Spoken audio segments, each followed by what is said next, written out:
ഓക്കെയല്ലേ? ഒരു മെനയാവുന്നില്ലല്ലോ സജി. നീ ടെൻഷൻ അടിക്കില്ല, നീ വാ. നീയൊക്കെ 3-4 എണ്ണത്തിന്റെ അമ്മയായിട്ട് വീട്ടിൽ കുത്തിയിരിക്കുമ്പോ ഞാനിങ്ങനെ പറക്കായിരിക്കും ആകാശത്തൂടി.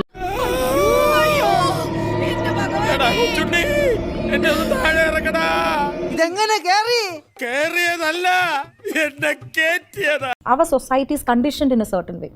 നമ്മൾ അവരെ പ്രൊവോക്ക് ചെയ്തിട്ട് കാര്യമില്ല, ടിൽറ്റിലേറ്റ് ചെയ്തിട്ട് കാര്യമില്ല. സിനിമ അത് no, you have to slowly introduce them, slowly make them comfortable. It's an added responsibility that people are comfortable when they watch with their family, with their spouse, whatever. If they are conditioned in a certain way in their thoughts, then I need to make them very comfortable. വാവിട്ട വാക്ക് കൈവിട്ട ആയുധം തിരിച്ചെടുക്കാൻ പറ്റില്ല എന്നാണ് പണ്ട് പറഞ്ഞു വെച്ചതാ. അതിന്റെയാണ് ഞാൻ അനുഭവിച്ചത്, അത്രേ ഉള്ളൂ. സത്യമായിട്ട് പറയാം, 100% സാറ്റിസ്ഫാക്ഷൻ ആണ്. മോൻ ചെയ്തതിനുള്ളതൊക്കെ മോന് ദൈവം തിരിച്ചു.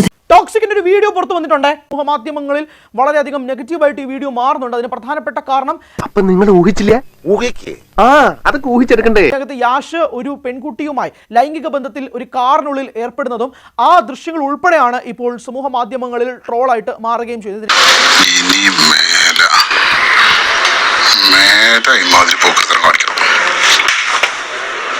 സ്ത്രീകളെ ഒബ്ജക്ടിഫൈ ചെയ്യുന്നു എന്നുള്ള രീതിയിലായിരുന്നു അന്ന് WCCയുടെ വാദം. എന്നാൽ എന്തൊരു കഷ്ടം.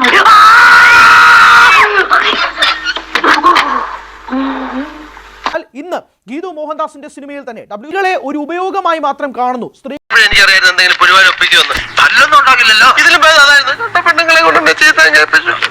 സ്ത്രീകളെ ഒബ്ജക്ടിഫൈ ചെയ്യരുത് എന്ന് പറഞ്ഞിരുന്ന അതേ ഗീതു മോഹൻദാസ് തന്റെ സിനിമയിൽ വേറൊരു ഭാഷയിൽ പോയിട്ട് സിനിമ സംവിധാനം ചെയ്തപ്പോൾ തന്റെ നിലപാടെല്ലാം കീഴ്മേലായിട്ട് മറിച്ച് മാറാൻ പറ്റില്ല ഒന്നുമില്ല.